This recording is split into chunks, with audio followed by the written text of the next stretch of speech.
শাফাত, প্রতিদিনের মতো আজও আমরা খবরের কাগজের প্রধান শিরোনামগুলো জানবো এবং আপনার মাধ্যমেই সেগুলো দর্শকদের জানাতে চাই। শাফাত। আচ্ছা, আপনাকে ধন্যবাদ।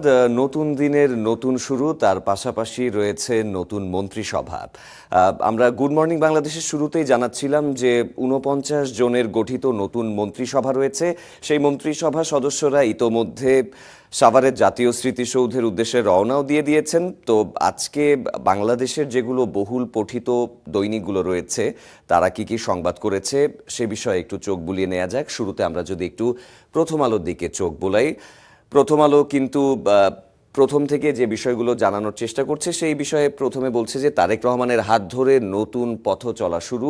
যে বিষয়টি বলা হচ্ছিল যে ৪৯ সদস্য, যার মধ্যে ২৫ জন পূর্ণকালীন মন্ত্রী, ২৪ জন রয়েছেন প্রতিমন্ত্রী, তারা মন্ত্রিসভার দায়িত্ব আজকে দুপুর ৩টা থেকে শুরু করতে যাবেন।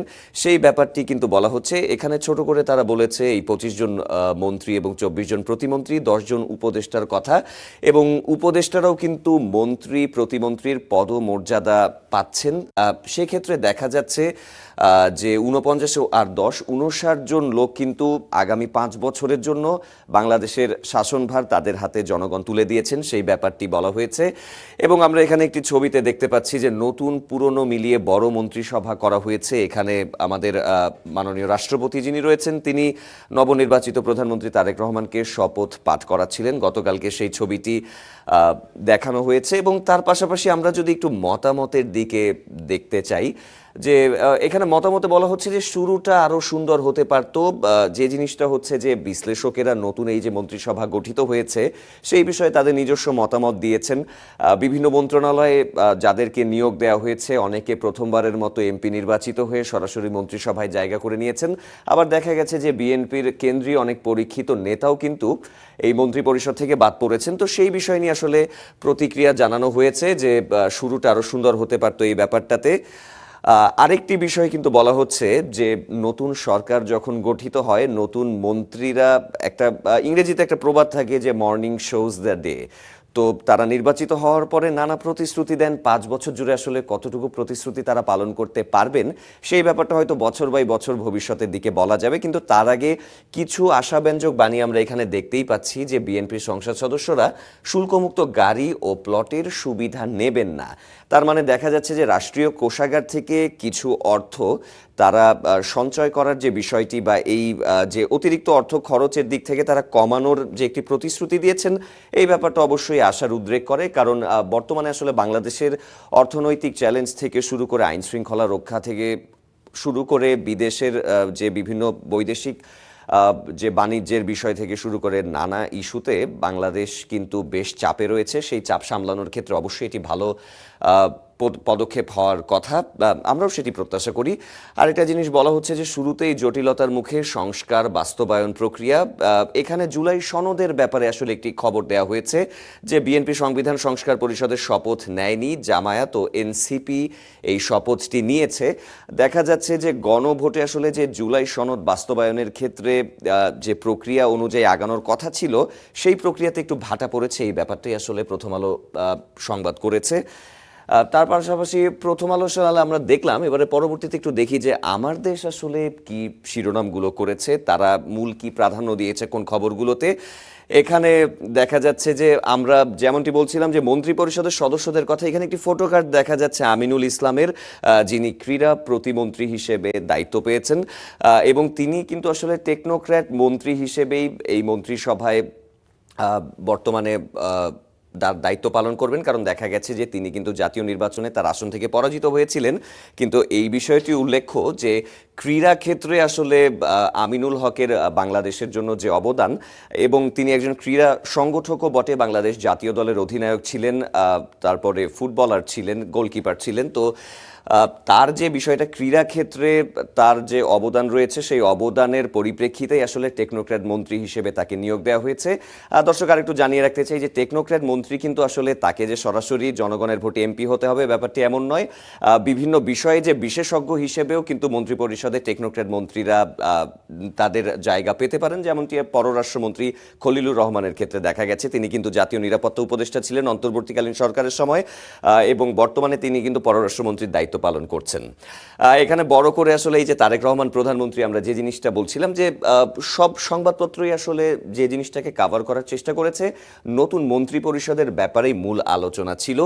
এরপরে আমরা পাশে দেখতে পাচ্ছি যে 50 সদস্যের মন্ত্রিসভায় কে কোন মন্ত্রণালয় পেয়েছেন সেই ব্যাপারটি আসলে বিশদভাবে উল্লেখ করেছে।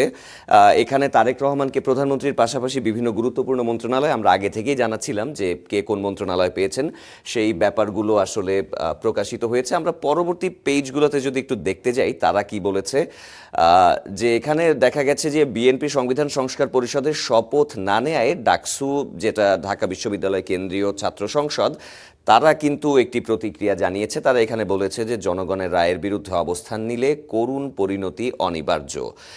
তো বিষয়টা হচ্ছে যে দেখা গেছে নতুন সরকার গঠন হওয়ার পরে বিভিন্ন সিদ্ধান্তর ক্ষেত্রে মত দ্বিমতের একটা ব্যাপার দেখা যায়।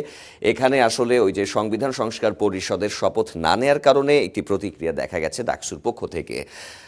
তার পাশাপাশি যে জিনিসটা মুসলিম সম্প্রদায়ের জন্য খুবই গুরুত্বপূর্ণ দিন অপেক্ষা করছে, পবিত্র মাহে রমজান শুরু হচ্ছে, কিন্তু এখানে বলা হচ্ছে যে সৌদি আরব সহ মধ্যপ্রাচ্য থেকে আজকে পবিত্র মাহে রমজান শুরু হয়েছে।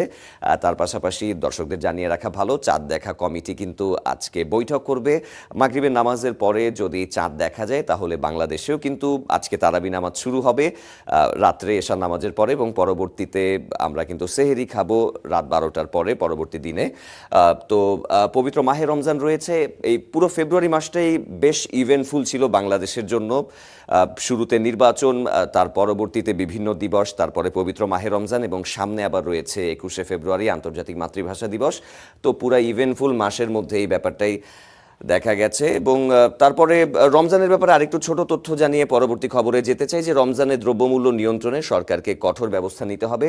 সচরাচর যে জিনিসটা দেখা যায় যে রোজার মাসে বিভিন্ন সিন্ডিকেটের ফলে রোজার ক্ষেত্রে যে পণ্যগুলো আসলে আমরা কিনে থাকি সেই পণ্যের দাম আকাশচুম্বী দেখা যায়, সাধারণ মানুষের নাভিশ্বাস হয়ে ওঠে। দ্রব্যমূল্যের যে নিয়ন্ত্রণ করাটা সেটা বর্তমান সরকারের বড় চ্যালেঞ্জ। এখানে বিরোধী দলীয় নেতা জামায়াতের আমির ডাক্তার শফিকুর রহমান এই ব্যাপারটা সরকারকে মনে করিয়ে দিয়েছেন। আমার দেশের পরে আমরা একটু যেতে চাই দৈনিক কালের কণ্ঠতে। কালের কণ্ঠ কি কি শিরোনাম করেছে সেটা একটু দেখে নেওয়া যাক। কালের কণ্ঠ অনেক চ্যালেঞ্জ নিয়ে স্বপ্নযাত্রা করেছে, যেমনটি বলছিলাম সবগুলো জাতীয় দৈনিকই কিন্তু নতুন মন্ত্রিসভার দিকে তাকিয়ে রয়েছে। তারা আসলে কি কর্মসূচি পালন করছে, কে কে রয়েছেন, সেই ব্যাপারগুলো তারা হাইলাইট করেছে।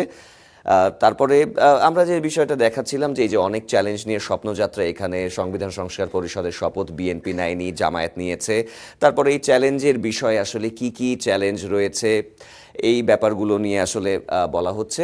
এরপর আমরা একটু দৈনিক যুগান্তরে যদি দেখতে চাই, সেখানেও বলা হচ্ছে যে তারেক রহমানের স্বপ্নযাত্রার ব্যাপারটি বলা হচ্ছে।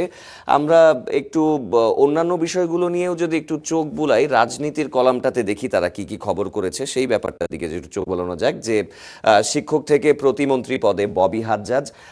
ববি হাজ্জাজের ব্যাপারে হচ্ছে তিনি বিশ্ববিদ্যালয়ে শিক্ষকতা করিয়েছেন। তো আমরা যে জিনিসটা বলছিলাম যে যে বিভাগে অভিজ্ঞ তাকে মন্ত্রিপরিষদের চেষ্টা করা হয়েছে যে কিছু বিষয় রয়েছে যে যেখানে একজন অভিজ্ঞ লোককেই তার নির্দিষ্ট যে মন্ত্রিপরিষদ রয়েছে সেখানেই নিয়োগ দেওয়া হয়েছে। তো সেই ব্যাপারগুলো নিয়ে কথা বলা হচ্ছিল। এখানে দেখা যাচ্ছে যে জুনায়েদ সাকি গণসংহতি আন্দোলন, বিএনপির সাথে তারা আন্দোলনের শরিক ছিল, তো সেই ব্যাপারগুলো নিয়ে বলা হচ্ছিল। তো মোটামুটি বলা যাচ্ছে যে সকল দৈনিকেই কিন্তু আমরা যদি ঘুরে ফিরে দেখতে যাই দেখা যাবে যে এই ব্যাপারগুলোই বলা হচ্ছে। তো সংবাদপত্রের মধ্যে আসলে এগুলোই ছিল প্রাথমিকভাবে তথ্য। আমরা আবারও গুড মর্নিং বাংলাদেশের মেইন সেটে চলে যেতে চাই, সেখানে সহকর্মী আয়েশা আরও খবর আপনাদেরকে জানাবেন। আয়েশা। শাফাত, আপনাকে ধন্যবাদ।